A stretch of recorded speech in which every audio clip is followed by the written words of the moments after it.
Y hay una gran diferencia porque Juan 5:8 dice 5 maridos has tenido y el que ahora tiene no es el tuyo. Y primera de Juan 5:8 dice el perfecto amor echa fuera el temor. Fíjate lo que hace un numerito. Claro, cuando el muchacho recibió aquí dice, ¿tú has tenido 5 maridos? ¿Qué cosa es esto? Por eso hay que tener mucho cuidado con los versículos que se digan bien, ¿verdad? Como me dijo una vez uno, dice, yo leo la Biblia. Porque le digo, pero usted tiene que leer la Biblia para conocer la voluntad de Dios, para tener una fe madura. Dice, pero si yo leo la Biblia, pastor. Digo, sí, ¿dónde lee usted la Biblia? Dígame algo de la Biblia. Dice, yo leo, y se inventó. Dice, yo leo en Jeremías. ¿Usted lee en Jeremías? ¿Qué lee usted de Jeremías? ¿Qué es Jeremías? A ver, y me dice, bueno, ya el apellido no me lo sé, me dice. Fíjate tú. Tremendo. ¿Ya pasaron los niños a las clases? ¿Sí? Ok, muy bien. ¿Hay alguien más que esté de visita por primera vez en esta tarde entre nosotros? ¿O ya todos han estado con anterioridad en la iglesia? Todos han estado aquí. Muy bien. Vamos a orar un momentito y darle gracias al Señor. Este es el momento que los hermanos en diferentes lugares ya se están conectando, ¿verdad? Dejando el tiempo de alabanza en sus lugares para seguir la predicación en vivo y en directo y disfrutar en esta tarde de la palabra que el Señor tenga para nosotros en el día de hoy. Alabado sea tu nombre, Señor. Te damos muchísimas gracias, Padre Santo, por este privilegio tan maravilloso que nos das de estudiar tu palabra, abrir este santo libro inspirado por tu Espíritu Santo, Señor, a través del cual tú siempre nos hablas, siempre nos ministras, siempre nos fortaleces el ánimo y la fe. Y pedimos que en esta tarde, Señor, siga siendo así, Señor. Que lo que hablemos, que lo que tú hayas puesto en nuestro corazón sea de bendición para todos los que van a escuchar este mensaje. En el bendito nombre de nuestro Señor Jesucristo pedimos todo. Amén y amén. Yo estaba leyendo anoche a altas horas de la madrugada, porque no tenía sueño, en el libro de los Hechos, uno de los relatos donde se cuenta la conversión del apóstol Pablo, más conocido como Saulo de Tarso. Este hombre causó mucho daño a la iglesia, porque él creía que su deber era perseguir a los cristianos e impedir el avance y el crecimiento de estos grupos, de este mensaje diferente que esta gente estaba predicando. Él dice cuando se convirtió que él consideraba que este era su deber, que Dios lo había, por así decirlo, como elegido para que él impidiera que los cristianos se expandieran y para que esta secta, como se les llamaba en aquel tiempo, fuera conocida en todas partes del mundo. Dice que envuelto en este proyecto de obstaculizar, de impedir el avance y el crecimiento de este grupo, de este movimiento nuevo, él se acerca a las autoridades religiosas de su época y les pide autorización para poder viajar a otras naciones y traer a Jerusalén a personas que formaban parte de este grupo y forzarlos a renegar de su fe en Cristo. Y entonces dice que él recibe unas cartas que le autorizan a ir, por ejemplo, a Siria, concretamente a Damasco, su capital, para traer creyentes a Jerusalén y allí forzarlos y probablemente hasta torturarlos. Y vete tú también saber si hasta matarlos, para que volvieran otra vez al cumplimiento de la ley de Moisés y a todas esas cosas que sabemos. Y el capítulo 9 nos cuenta parte de su testimonio y dice la palabra de Dios que mientras él iba camino hacia Damasco, él cayó a tierra.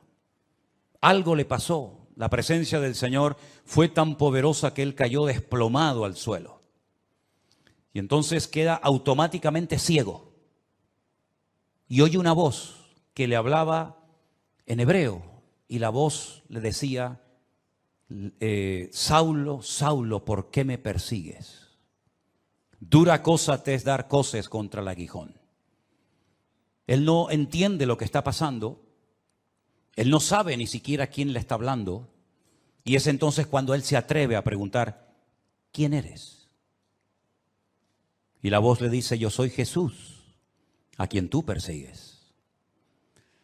Se queda realmente sorprendido, pierde la capacidad de poder moverse libremente porque ha quedado ciego y dice que está 3 días sin comer ni beber absolutamente nada.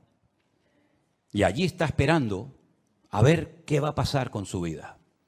Había en esa ciudad un discípulo llamado Ananías, que no lo vayan a confundir con el Ananías que cae muerto en la iglesia primitiva, que era el marido de Zafira, ¿se acuerdan?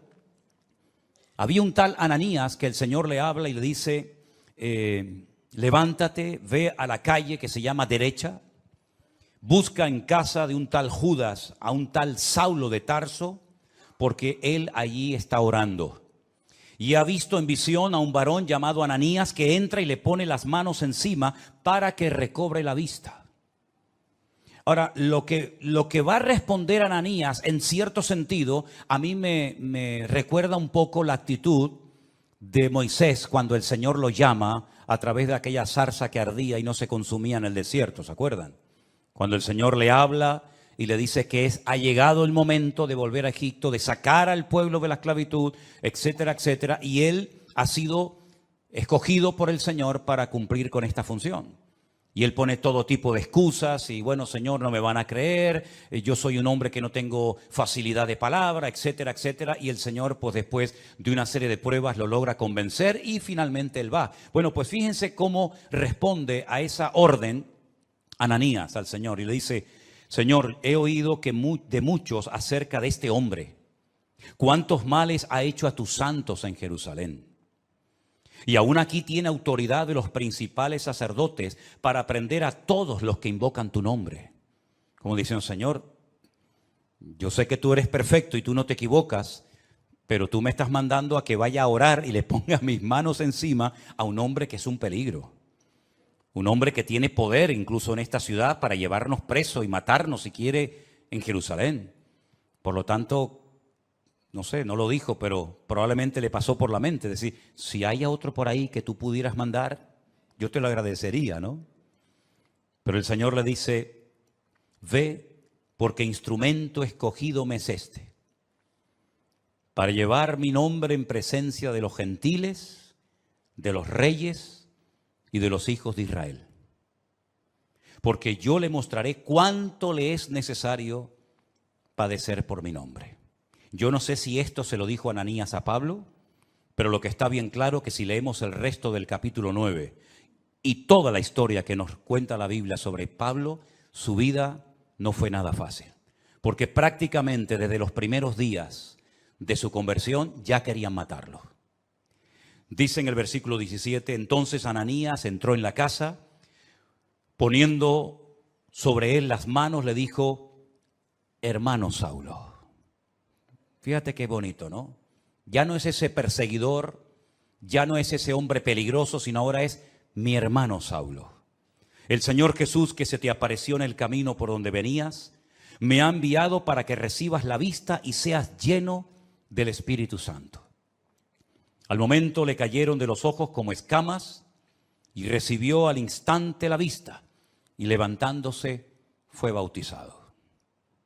Y habiendo tomado alimento recobró fuerzas y estuvo Saulo por algunos días con los discípulos que estaban en Damasco. A los pocos días ya de recuperarse y de encontrarse bien y recobrar la vista, ya inmediatamente se puso a predicar el Evangelio de Jesucristo. Y ya desde aquellos primeros momentos ya los judíos habían decidido quitarle la vida. La Biblia dice que los discípulos lo tuvieron que descolgar por el muro una noche porque querían matarlo. Ahora bien, en el versículo 26 dice la siguiente historia referente a Pablo.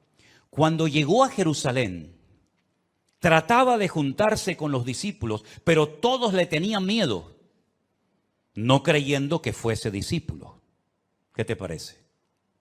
Entonces Bernabé, tomándolo, lo trajo a los apóstoles y les contó cómo Saulo había visto en el camino al Señor, el cual le había hablado, y cómo en Damasco había hablado valerosamente en el nombre de Jesús. Y estaba con ellos en Jerusalén y entraba y salía. Y hablaba denodadamente en el nombre del Señor y disputaba con los griegos, pero estos procuraban matarlo. No solamente los judíos, sino también los griegos lo quieren matar. Y no han pasado años de su conversión, sino que ya digo, desde casi al momento de convertirse, ya todos querían quitar de en medio a este hombre. Cuando supieron esto, los hermanos le llevaron hasta Cesarea la Marítima, que está en la costa, donde años más tarde, ¿se acuerdan? Un tal Cornelio llamaría a Pedro para que le predicara la palabra, y entonces de ahí lo enviaron a su ciudad, a Tarso. Y ahora viene algo muy interesante.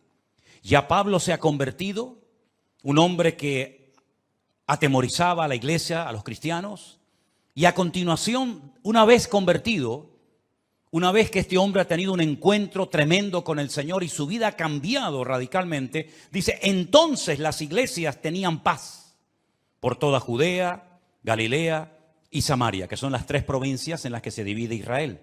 Al norte Galilea, al centro Samaria y al sur Judea. Bueno, pues en todo el país, Judea, Samaria y Galilea, dice la Biblia que las iglesias tenían paz. Y dice además que eran edificadas, andando en el temor del Señor, y se acrecentaban fortalecidas por el Espíritu Santo. Si guarda relación la paz de las iglesias con la conversión de Pablo, ustedes pueden opinar lo que quieran, pero yo sinceramente creo que se notó que Pablo se había convertido.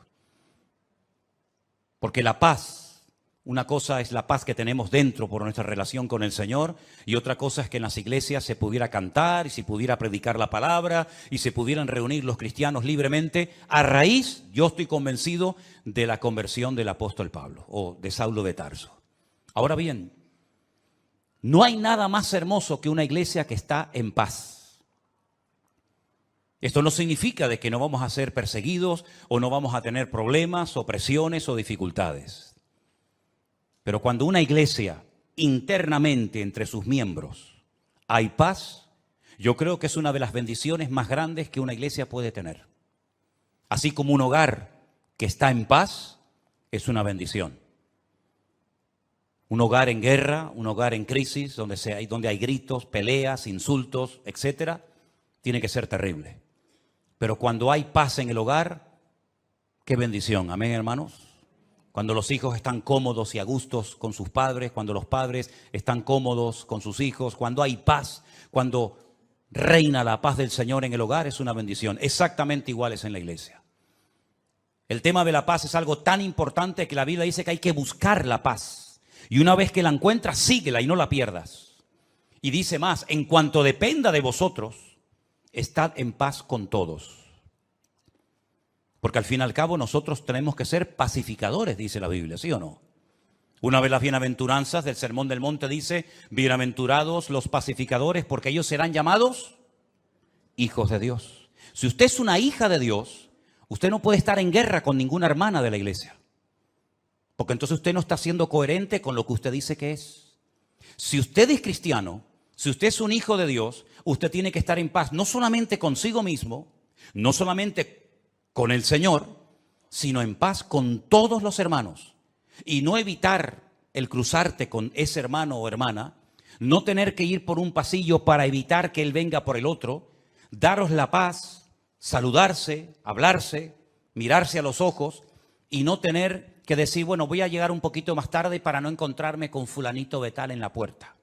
Y voy a salir un poquito más antes, ¿verdad? Un poquito antes, para no tener que despedirme de este y de aquel. Si usted está viviendo así, usted está en desorden, hermano.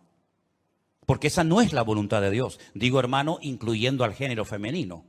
Todavía nosotros creemos en eso. Yo sé que por allá afuera, ¿verdad? Pero aquí cuando decimos, hermanos, vivamos en paz, me refiero a todos, absolutamente, hombres y mujeres. Y tenemos que hacer todo lo posible para mantener la paz, el vínculo de la paz. La paz no la producimos nosotros, la paz es parte del fruto del Espíritu Santo que mora en nosotros. La paz la produce el Señor, pero la guardamos y la conservamos nosotros. Nosotros no podemos producir piñas, no podemos producir melocotones, pero sí podemos conservarlos en latas, incluso a veces durante meses o tal vez durante años. Exactamente es igual. Usted tiene que estar en paz consigo mismo. Usted tiene que estar en paz con el Señor y usted tiene que estar en paz con todos los hermanos de su congregación y de todas partes. ¿Cuántos dicen amén? Y si usted opina lo contrario o está viviendo de una forma contraria, usted y yo con la autoridad que Dios me ha dado, le digo, usted está totalmente en desorden y fuera de la voluntad de Dios. Usted no puede, bajo ningún concepto, tener algo contra un hermano, venir a la iglesia, cantar, escuchar la palabra, levantar sus manos, etcétera, etcétera. Cuando usted sabe perfectamente que hay algo que usted tiene que arreglar hace mucho tiempo con ese hermano, con aquella hermana, con esta familia o con la otra familia, y usted ha ido dilatando y extendiendo el tiempo, haciéndose el sueco, como decimos por estas partes del mundo, y no dándole importancia. Sí tiene mucha importancia.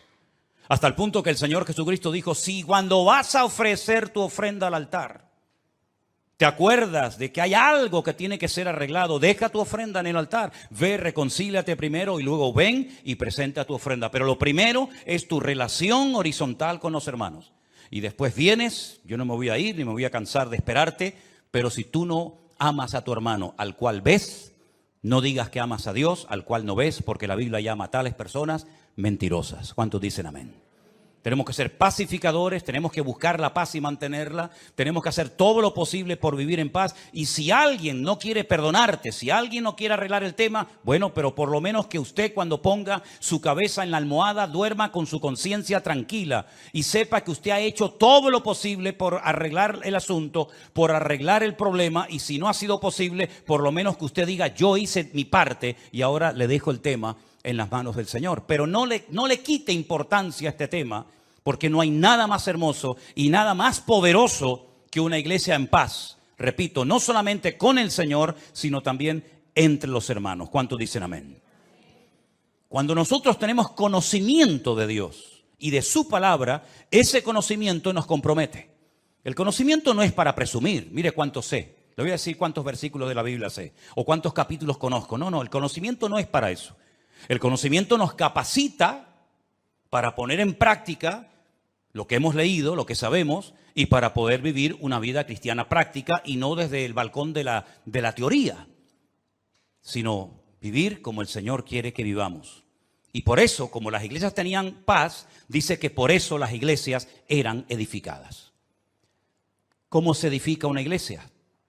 Bueno, lo primero que tiene que tener claro una iglesia, que lo que le va a dar sustento y fundamento a una congregación, a un ministerio y a una vida, es la roca que es la palabra de Dios. ¿Cuántos dicen amén? Todos conocemos la historia de aquellos dos que querían construir una casa. ¿Se acuerdan? Uno sobre la arena, deprisa, rápido, no tenía tiempo para esperar. El otro que cavó, ahondó, llegó a la roca, edificó su casa. Cuando vinieron los problemas, las turbulencias, los vientos, los huracanes, la lluvia, etcétera, una cayó y fue grande su ruina. La otra permaneció. ¿Por qué? Porque tenía fundamento. Una iglesia para permanecer en el tiempo. Un creyente para mantenerse firme contra los achaques del enemigo, las pruebas, las tribulaciones, las presiones, las críticas, todo lo que usted quiera mencionar. La única forma es que tú tengas una base, no unos deseos, no unos anhelos, un fundamento lo suficientemente sólido, porque la iglesia tiene que tener personalidad y criterio propio. Yo lo dije hace poco, la iglesia, el cristianismo está siendo atacado, nos están buscando las cosquillas por todas partes. Si no es por los niños en la escuela, es por la universidad, si no es por las leyes del gobierno, nos están tratando de provocar y pinchar y burlarse y reírse, hasta de una forma legal, ¿verdad? Pero sin embargo, una iglesia que crece es una iglesia que sabe lo que tiene que creer, lo que tiene que practicar y lo que tiene que rechazar contundentemente, aunque no sea popular su postura. Y es que, dicho sea de paso, el cristianismo nunca ha sido popular. Si usted lo que quiere es ahora que está convertido, caerle bien a tu gente, algunos sí, pero te aseguro que a muchos no le hará ninguna gracia, ni les va a traer lo más mínimo saber que tú ahora dices que vas en serio con el Señor. No le va a hacer ninguna gracia. ¿Vas a aguantar la presión? ¿Vas a aguantar la burla? ¿O vas a pasar desapercibido? ¿O vas a marcar una diferencia como tantos y tantos hombres y mujeres de la Biblia a lo largo de la historia marcaron una diferencia porque no se dejaron arrastrar, no se dejaron corromper por la corriente de este mundo? Las iglesias eran edificadas porque sabían que Cristo le da estabilidad a la vida de una iglesia y a la vida de un creyente. Nosotros tenemos que ser muy valientes hoy en día, y perdonen que les diga, para encontrar a muchos cristianos valientes. Y valiente no es venir a la iglesia, eso no tiene ningún acto de valentía, por lo menos en Europa. A lo mejor habría que tener mucho valor para ir a una iglesia en otros países donde hay persecución, pero para entrar por estas puertas, ¿qué valentía tienes que tener? Ninguna. Para leer la Biblia no hace falta ser valientes, por lo menos hoy por hoy, hoy en día en Europa o en países que nos están viendo ahora mismo. Pero yo cuando hablo de valentía, hablo de tomar decisiones, de estar dispuesto a jugármela por el Señor. Hemos dicho durante años cosas que yo después compruebo a la luz de la realidad que son simplemente teorías y opiniones. Lo primero en mi vida es el Señor. Seguro que lo primero en tu vida es el Señor. ¿Tú estás seguro de eso? ¿Tú estás plenamente convencido que el justo por la fe vivirá? Entonces, ¿por qué no vives por fe? Si eso es verdad y tú lo crees, ¿por qué te agarras tanto a lo que tienes y no a lo que eres en el Señor? Porque hay incluso personas que no tienen tantas responsabilidades en la vida que atender y que les cuesta tanto dar pasos de fe, pero sin embargo después predican y hablan de la fe, pero a la hora de la verdad no dan los pasos correspondientes. Las iglesias del Nuevo Testamento eran iglesias valientes, no solamente porque se jugaban la vida, muchos de ellos, sino porque el cristianismo llegará un momento en el que vas a ser confrontado con tu fe. Y en ese momento tú tendrás que demostrar si verdaderamente tú estás bien parado en Cristo o no. Las iglesias tenían paz, por lo tanto eran edificadas, pero dice además que andaban en el temor de Dios. Bueno, ya todos sabemos a estas alturas, creo yo, la diferencia entre miedo y el temor a Dios. Nosotros no tenemos miedo a nadie ni a nada, pero sí tenemos que tener temor, es decir, respeto a Dios. Tal vez uno de los versículos más conocidos que menciona este tema es el de Proverbios, cuando dice que el principio de la sabiduría es el temor de Dios. Pero es que a mí me gusta otro que también habla del temor de Dios, que también está en Proverbios, que dice que el principio de la sabiduría es aborrecer el mal. Y dice la Biblia que las iglesias de Judea, de Galilea y de Samaria andaban en el temor de Dios. Es decir, eran iglesias que andaban en orden. Eran iglesias que andaban alineadas con Dios y con su palabra. Eran iglesias que no vivían en la carne. Eran iglesias que andaban en santidad, comprometidos, sabiendo que ellos eran, como dijo el Señor, la sal de la tierra y la luz del mundo. No siempre fue así. Después hubieron tremendas persecuciones. Muchos hermanos perdieron la vida. Unos fueron quemados, torturados, crucificados, etcétera, etcétera. Pero por lo menos durante un tiempo, el libro de los Hechos destaca que hubo un tiempo que había paz en las iglesias. Las iglesias eran edificadas en la palabra, en el amor unos con otros. Porque andaban en el temor de Dios y parece como que una cosa nos lleva a otra. Cuando hay paz, nos podemos edificar mutuamente unos a los otros. Y cuando nos edificamos es porque entendemos que el temor de Dios implica compromiso el uno con el otro. El venir a la iglesia no es, hola, hola, buenas tardes, Dios te bendiga. No es venir de excursión a la iglesia. Yo noto que hay algunos que vienen de excursión a la iglesia. Y noto que hay algunos que vienen obligados a la iglesia. Y eso funciona un tiempo. Pero llegará un momento que no te va a funcionar ese sistema.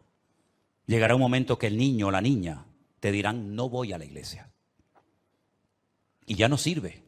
Te quito el teléfono, no sales con tus amigas, no te va a funcionar ese sistema. Porque perdiste la guerra hace muchos años y la quieres ganar ahora. Y yo dije hace unas cuantas semanas atrás que hay batallas que las tienes que ganar hace años. Tuviste que haberlas ganado hace años. Como David aprendió a ganar muchas batallas en su vida privada, para después, cuando llegó el momento de su vida pública, derrotar a aquella mole de hombre llamado el gigante Goliat. Pero no era la primera vez que se enfrentaba a un obstáculo tremendo. Ya él después contó lo que hacía en su vida privada, que por cierto nadie lo sabía, pero él y Dios sí lo sabían. Por lo tanto, hay batallas que si tú has ido perdiendo en tu intimidad, después no vengas aquí dándotelas de valiente, de que ahora todo se va a solucionar porque has perdido la guerra hace muchos años. Por eso cada día, dice Pablo, empezamos de cero. Y corro para ver si logro asir aquello para lo cual un día el Señor me agarró a mí. Porque todavía queda mucho camino por recorrer y mucho terreno por conquistar para el Señor. A veces decimos, he escuchado a hombres que dicen, la Biblia dice que la mujer tiene que someterse al hombre. Ya perdiste la guerra. Si vas así, ya perdiste la guerra, no hoy, hace años la perdiste. La Biblia dice, los hijos tienen que honrar a sus padres. Y si subes el volumen para darle como más fuerza a tu argumento, hace años que perdiste la guerra. Ya ni usando el versículo te funciona. Porque no es por presión, es por convicción. ¿Tú te has asegurado de que tus hijos han nacido de nuevo? Porque si no han nacido de nuevo, ¿cómo lo vas a obligar a venir a un sitio donde Cristo y su palabra es la prioridad? Si tú has perdido la guerra en tu familia y en tu vida privada, en tu vida pública, tarde o temprano, saldrá a la luz tus derrotas personales. Por eso, queridos hermanos, si no somos capaces de andar en el temor de Dios, ¿qué es el temor a Dios? Pongamos ejemplos prácticos. El temor a Dios es tener respeto a las cosas de Dios. El saber que aunque nadie me está mirando, aunque nadie me está observando, eso que estoy haciendo en ese momento, eso que estoy mirando en ese momento, no es la voluntad de Dios. Y no necesito a alguien que me fiscalice, no necesito a alguien que me haga sombra o me ponga encima su mirada para decir, ay, perdón. Porque yo sé que los ojos del Señor me están observando 24 horas al día.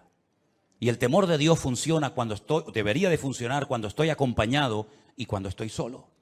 Y ese era uno de los secretos del crecimiento numérico y cualitativo de la iglesia en aquellos tiempos. Que andaban en el temor de Dios, sabían que hay cosas que no le agradan al Señor. Y déjenme que les diga algo.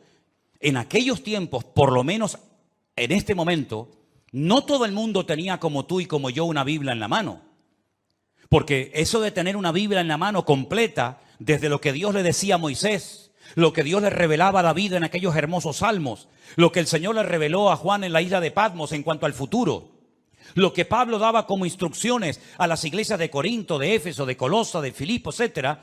Toda esa instrucción, toda esa enseñanza, toda esa sabiduría, toda esa colección inmensa de palabras revelada e inspirada por Dios, eso es un privilegio que durante siglos y siglos millones de hermanos nuestros no tuvieron.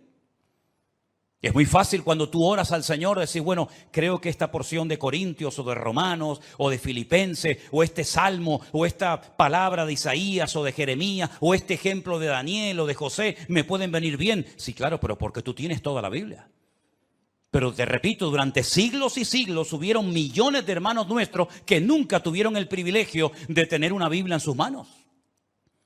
Y eso es algo que tenemos que valorar. Hay cosas que tenemos que valorar en nuestra vida para que nuestra vida realmente sea una vida fructífera y bendecida por el Señor. Y una de ellas es tener toda la palabra de Dios en mi mano, a la cual puedo recurrir y estudiar y escudriñar en cualquier momento. ¿Cuántos dicen amén?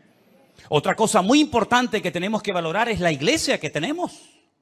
¿Saben cuántos hermanos les gustaría tener un lugar donde poder congregarse y no lo tienen? Bien porque a lo mejor no hay una iglesia cerca de su casa, bien porque las que hay son un desastre y enseñan cosas que no son bíblicas, por el motivo que sea. Pero ¿sabes el privilegio de poder tener un lugar donde tú puedes encontrarte con otros hermanos cuantas veces tú quieras? ¿Saben el privilegio que tienen, por ejemplo, nuestros hermanos allí en San Francisco, con lo que estuve la semana pasada, de tener una iglesia? Amen su congregación, amen las personas que están trabajando allí, dando su tiempo y su vida. Hay algunos que tienen la sensación de que siempre lo que no tenemos es lo mejor y no lo que tenemos. Siempre la mejor iglesia es la que no tengo. El mejor pastor es el que no tengo. Los mejores líderes son los que no tengo. ¿Cuándo llegará el día en que muchos cristianos inmaduros y carnales se den cuenta que lo mejor no es lo que me falta, lo mejor es lo que ya tengo, que me dio el Señor hace mucho tiempo? ¿Cuántos dicen amén? Dele gracias a Dios por sus hermanos. Dele gracias a Dios por la Biblia, dele gracias a Dios por sus obreros, por sus pastores, dele gracias al Señor por su iglesia. No esté siempre con un ojo por arriba y con un ojo por otro lado. Valore lo que tiene. Porque yo he llegado a la conclusión de que hay algunas personas que dicen que se fueron de algunas iglesias, pero después viendo cómo andan hoy en día, pues a lo mejor empiezo a dudar de que no salieron de su iglesia porque a lo mejor en su iglesia se hacía todo mal, sino porque a lo mejor ellos eran los que estaban mal y no querían someterse ni obedecer la palabra de Dios. Qué maravilla ver este versículo, hermanos. Y al final la conclusión es que eran fortalecidas por el Espíritu Santo. Tenían paz, eran edificadas, andaban en el temor de Dios, se acrecentaban, es decir, crecían, se multiplicaban, fortalecidas por el Espíritu Santo. Este es el diseño bíblico perfecto para una iglesia local o en cualquier parte del mundo donde se encuentre. No hay nada más que esto, hermanos. Y cuando dice que eran fortalecidas en el Espíritu Santo, nosotros tenemos que saber a estas alturas que el Consolador o el Espíritu Santo fue enviado por el Señor a la vida del creyente, a la vida de las iglesias para fortalecerlas. Miren, algunas cosas que dijo el Señor en los días previos a su despedida, cuando observó a sus discípulos un tanto tristes, les dijo: no os dejaré huérfanos, tranquilos, no se pongan nerviosos, no estén así preocupados. Yo me voy, pero yo le rogaré al Padre para que os envíe al Consolador, al Espíritu Santo, el cual estará con vosotros para siempre. Jesús no estuvo siempre con sus discípulos, estuvo un tiempo, estuvo unos años, y después volvió a la gloria, pero dice: no os dejaré huérfanos. Cuando el Espíritu Santo venga, que ya vino, Él tomará de lo mío y os lo hará saber. Él os recordará todo lo que yo os he enseñado. Él me glorificará a mí. Y Él os guiará a toda la verdad. ¿Cuántos dicen amén? Por eso el apóstol Pablo escribía aquellas cartas y en una de ellas decía: hermanos, por favor, no quiero que ignoréis que vuestro cuerpo ahora es el templo del Espíritu Santo de Dios, el cual mora en vosotros. Mira, ni Moisés, ni Jeremías, ni Isaías, ni David, ni ningún personaje del Antiguo Testamento podía decir: en mi cuerpo mora 24 horas al día el Espíritu Santo de Dios. Ninguno de ellos lo pudo decir, porque no era el momento. Pero ahora, en estos tiempos, desde que nació la iglesia en el día de Pentecostés hasta el día de hoy, nosotros podemos asegurar con la Biblia en la mano de que nosotros somos portadores, templo del Espíritu Santo de Dios, el cual mora en nosotros. Ya no tenemos que ir a un templo en particular para ver y observar y experimentar la presencia del Señor, sino que Dios mora en mí, Dios vive dentro de mí. Y si el Espíritu de Dios mora en nosotros, Él dará testimonio a nuestro espíritu de que estamos o no en la verdad. Si el Espíritu de Dios mora en nosotros, comenzará a cambiar nuestra forma de pensar. Porque dice que los que son de la carne piensan en las cosas de la carne.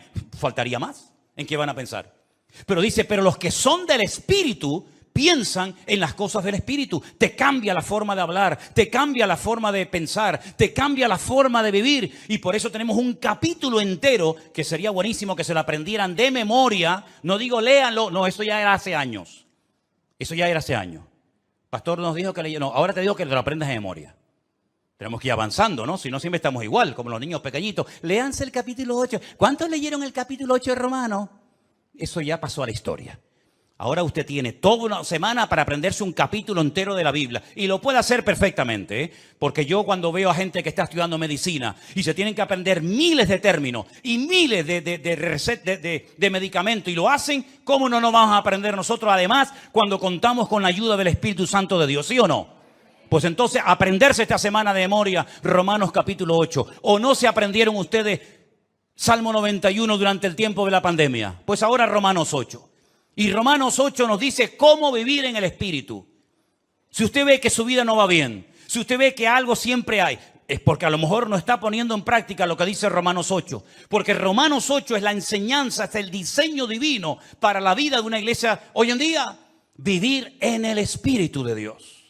Y entonces te vas a dar cuenta de que hay tentaciones que ya no te vienen, cuando antes te venían todos los días. Pero porque has ido matando el deseo de la carne, lo has ido matando de hambre. Y has comenzado a alimentar la nueva criatura, la nueva obra que el Señor ha hecho en ti, y te vas a dar cuenta de que ahora tus deseos han cambiado. Antes lo que te dominaba ya te da, perdonen, hasta asco. ¿No les ha pasado a ustedes eso alguna vez? Yo he conocido fumadores, yo nunca fui un fumador. Yo me habré fumado 2 cigarrillos en toda mi vida, o 3 o 4, yo qué sé. Pero hay gente que fue fumadora, pero fumadora de estos de verdad. Que me dicen: a mí se me pone una persona hoy en día que fuma a mi lado y me da asco. Y tú, a ti te da asco. Pero si tú antes te daba, ya. O digo, fumar, perdonen, parece como que siempre el pecado más grande es el de fumar. Bueno, digo criticar, o digo beber, o digo cualquier otro. Cuando tú verdaderamente estás empapado y enamorado del Señor y tienes tus ideas claras y estás alineado y centrado en el Señor y andas no por impulsos, por emociones, por sentimientos, sino andas fortalecido en el Espíritu y por el temor de Dios, te vas a dar cuenta de que tus gustos han cambiado. Hay músicas que no te van a gustar porque le ofenden y le molestan al Espíritu Santo que mora en ti.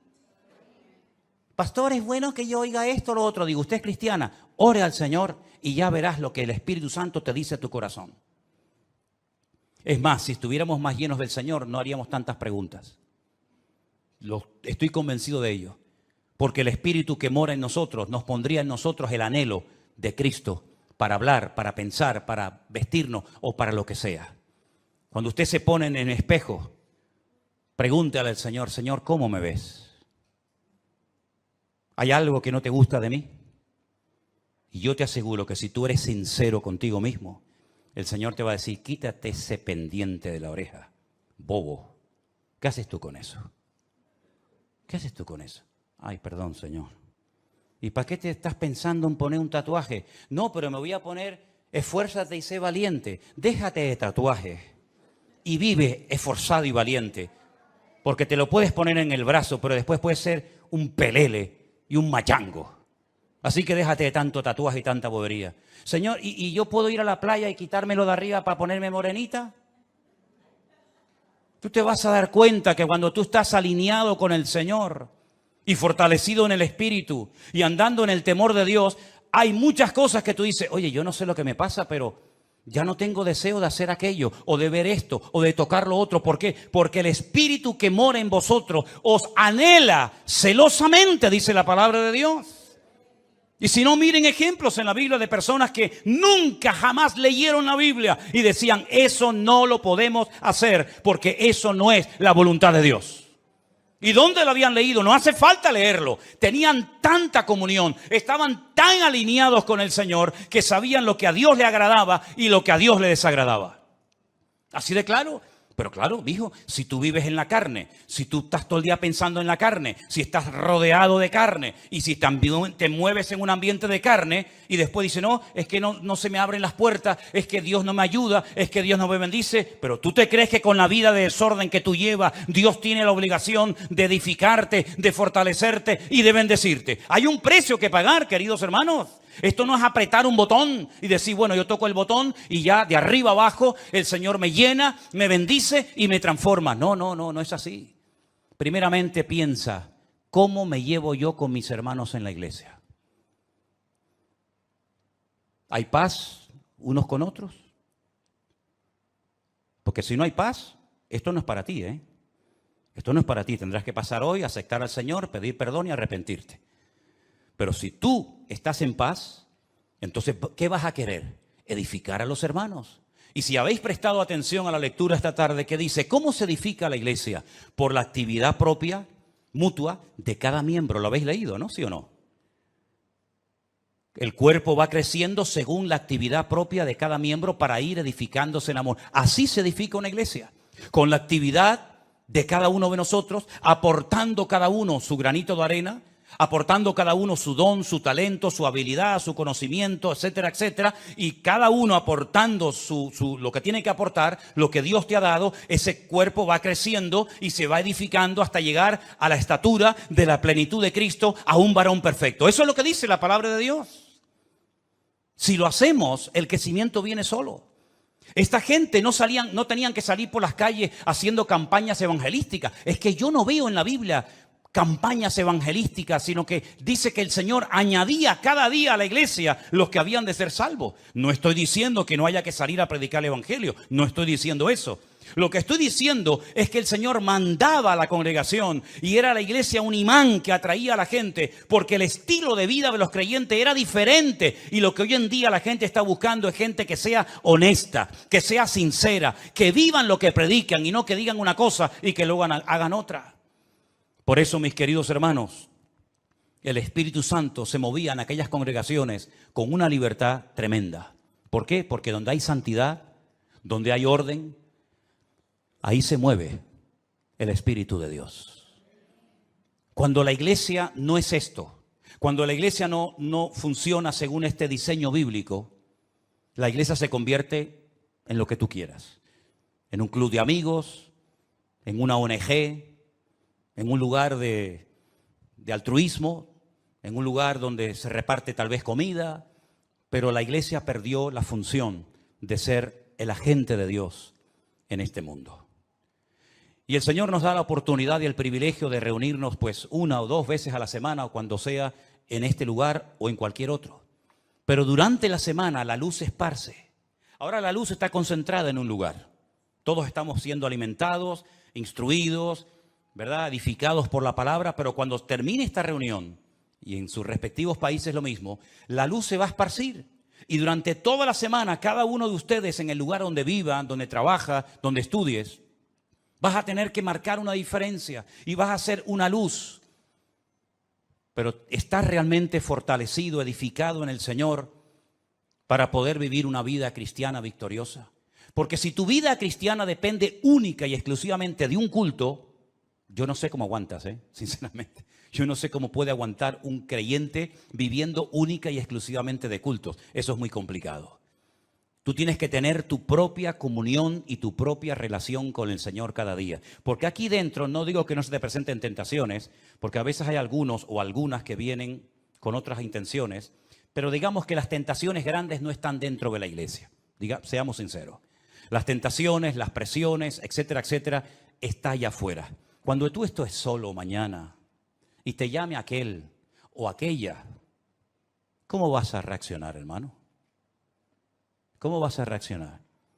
¿Con la carita de santo y de bueno que tenías hoy? ¿O te volverá a salir el indio que llevamos todos dentro? Dios nos tiene que sacudir el alma para que nos demos cuenta de que somos el objetivo del enemigo y sobre todo nuestros hijos. Que Dios nos ayude a entender que cuanto más unidos, más arraigados a la palabra, más en santidad, en paz y en orden vivamos, más fortaleza espiritual todos vamos a tener para poder vivir una vida cristiana victoriosa. Saulo estuvo 15 años sin aparecer en la escena. A los 15 o 16 años vuelve a aparecer, ya el Señor le ha revelado el Evangelio, ya viene con otras, ¿verdad? Con otro estilo de vida. Pero lo que está bien claro es que todos y cada uno de nosotros somos responsables de nuestra vida cristiana. Usted no puede depender de cultos, no puede depender de pastores, usted tiene que depender única y exclusivamente de su relación con el Señor. Mi pregunta es, y concluyo, ¿está usted en paz con el Señor? ¿Y con usted mismo? Porque hay gente que está enfadado con ellos, ¿sabían eso? Hay gente que no se soporta, no se aman. ¿Y cómo va usted a amar al prójimo si al prójimo hay que amarlo como a ti mismo? Hay gente que está enfadada con ellos mismos. No le gusta su cuerpo, no le gusta su gordura, no le gusta su delgadez, no le gusta su altura, no le gusta no sé qué. Están enfadados, están con problemas personales terribles. Y llevan años arrastrando, y mira cómo estoy, y mira cómo no estoy, y mira el granito aquí, y mira el granito allá, y mira que no sé qué. ¿Ya te has aceptado a ti misma? ¿Sí o no? Yo me acepté a mí mismo hace muchos años, No tengo ningún problema personal conmigo mismo. Estoy en paz con Dios, estoy en paz conmigo mismo, pero en lo que tenemos que esforzarnos cada día es estar en paz con todos los hermanos, ¿sí o no? Esa es nuestra obligación. No va a venir el arcángel a decir, vete a hablar con ella, llámala aparte, vete allí, arriba, abajo, y arregla este tema antes de que te vayas de la iglesia. Es una vergüenza que hay creyentes que a veces tienen una oportunidad en un culto para arreglarse con un hermano y no aprovechan la oportunidad y se van. Y si te hubieras muerto durante la semana, te vas de este mundo con la pena de no haber arreglado la situación con este hermano o con esta hermana. Es nuestra obligación, es nuestro deber, ¿verdad? ¿Estás edificándote en el Señor cada día? ¿De qué estás comiendo, mi hermano? ¿Qué estás comiendo? ¿Qué estás alimentando tu alma? ¿Con la palabra de Dios, con buena literatura cristiana, teniendo comunión con el Señor y con su palabra? ¿Estás comiendo sanamente o estás comiendo basura? Ustedes saben que se ha puesto de moda la comida basura, es la más rápida, ¿no? Ay, hermano, me invitaron unos hermanos a comer un potaje en su casa. ¿Qué diferencia comerte un buen potaje a comerte una birria de hamburguesa? Hazme el favor. ¿Estás comiendo bien espiritualmente hablando? ¿Estás comiendo bien? Es tu obligación, no la mía, es la tuya. Estás fortaleciéndote en el Señor, estás andando en el temor de Dios, estás huyendo de ciertos y determinados ambientes y lugares y personas que te pueden contagiar y te pueden perjudicar tu desarrollo y tu crecimiento espiritual. ¿Te das cuenta cómo hay muchas cosas que no dependen de un pastor o de una iglesia, sino son cosas que somos nosotros los responsables delante de Dios de tomar esas medidas preventivas para poder construir una vida cristiana victoriosa? Medita en todo esto que has escuchado esta tarde, hermano. Porque hay gente que a lo mejor no tienen paz en su corazón porque no están haciendo esto que hemos leído esta tarde. No se están edificando en el Señor, no tienen comunión con el Señor y por lo tanto no tienen paz. Pero la paz es posible, dice la Biblia. Tú guardarás en completa paz. ¿A quién? Aquel cuyo pensamiento en ti persevera. Cierra tus ojos en esta tarde y dile al Señor: Señor, escúchame bien lo que te voy a decir. Así como las iglesias de Galilea, de Judea, de Samaria tenían paz, yo quiero tener paz. Así como aquellas congregaciones de antaño eran edificadas en la fe y en la palabra, yo también lo quiero ser hoy en día, Señor. Yo quiero ser fortalecido en el Espíritu Santo de Dios cada día. Yo quiero amarte y quiero temerte, porque eso es lo que significa tener temor de Dios, respetar a Dios, tener respeto a Dios y no ser un descarado, un irreverente, un desobediente, sino ser una persona que tiene respeto de Dios, que no le echa siempre la culpa a alguien de tus problemas, porque esa es una actitud tremendamente infantil. Ay, si yo hubiera tenido un buen padre. Ya. ¿Y cuántos han tenido un buen padre y han salido totalmente descarriados? Así que no le eches la culpa al padre que no tuviste o a la madre que no tuviste o que tienes. No le eches la culpa al pastor, al diablo, al mundo, a la iglesia, a los jóvenes. No, ya está bien. Así actúan los niños pequeñitos. Siempre la culpa la tienen los demás. Pero es tiempo, mis queridos hermanos, de mirarnos, de examinarnos a nosotros mismos, de probarnos a nosotros mismos y de reconocer que yo soy el único responsable de mi vida espiritual, de mi crecimiento y desarrollo. Valore lo que Dios le ha dado, mi hermano. No esté saltando de flor en flor, saltando de un lugar a otro. Parece que siempre lo que hacen los demás es mejor que lo que usted tiene o Dios le ha dado.